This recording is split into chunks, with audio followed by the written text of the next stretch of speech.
இந்த நேரத்தில் ஆண்டவரே உம்முடைய தெய்வீக சுகம் உண்டாவதாக சுவாமி. இயேசுவின் நாமத்தில் ஆமென்.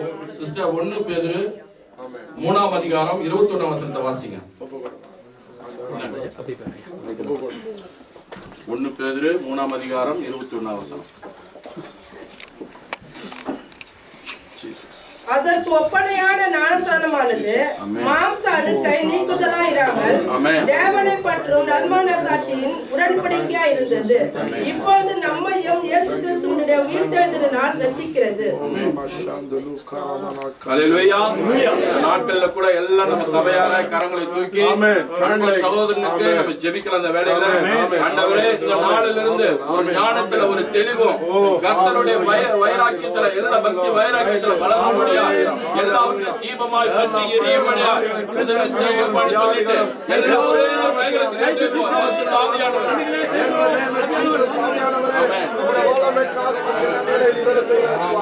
உம்முடைய நாமத்தை மேன்மைப்படுத்துகிறோம் சுவாமி.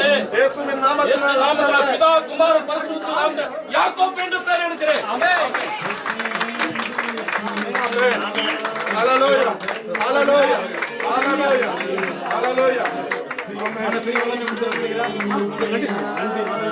நன்றி சொல்லுங்க ஆண்டவரே. ஆண்டவரே நன்றி சொல்லுங்க. ஆமென். ஆண்டவரே நன்றி ஆண்டவரே. சர்வவல்லமை தேவனே நன்றி ஆண்டவரே.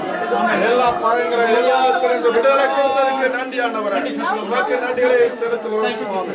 இயேசுவின் நாமத்தில் ஆசீர்வதிக்கிறார். ஆமென் ஆமென். ஹல்லேலூயா ஆமென் ஆமென். ஹல்லேலூயா ஆமென். ஆமென்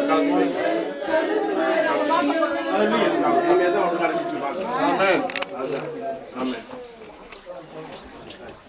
ஒரு விஷயம் எல்லாரும் இந்த ஞானஸ்தனுக்காக கரங்களை உயர்த்தி ஆண்டவரே நீ அநேக பேர் நம்முடைய சமூகத்துல கொண்டு வந்திருக்க நன்றி சொல்லி ஜெபிக்கிறோம். பரிசுத்த ஆவியானவரே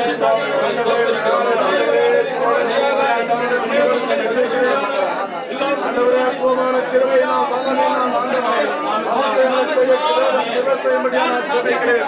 தேவன் ஆசீர்வதிக்கும்படியாக நான் ஜெபிக்கிறேன். இந்த அங்கீகாரம் கூட கரங்களை ஒப்புக் கொடுக்கிறேன்.